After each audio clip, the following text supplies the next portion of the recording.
Hello, I'm Pastor Robert Hogans, Jr., pastor of More Excellent Way Cathedral. Have you ever felt that you may be chosen but you're not perfect? A lot of people feel that way. They feel that I know that God has chosen me, but I'm not perfect.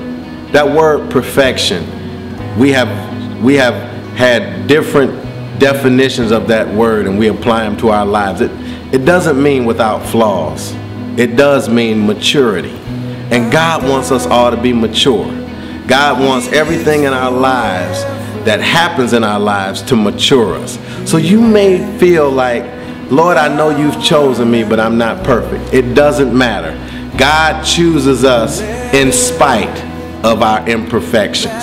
In spite of our flaws, God has chosen us. God chose Moses, and he murdered an Egyptian ruler. God chose Joshua, and he chose Jacob. Jacob was a supplanter.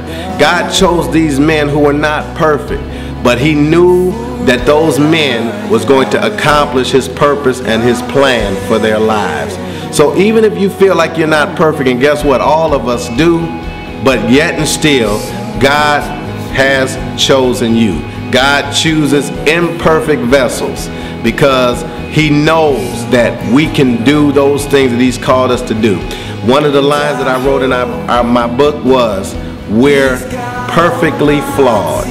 That means we have flaws, but in spite of our flaws, we can still accomplish what God has sent us out to do. Because guess what?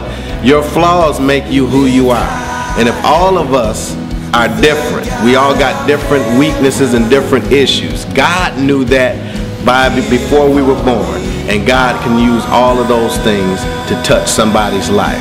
So you may feel like you're not perfect, but you're chosen. And I'm here to let you know, we're not perfect, but you're perfect for God.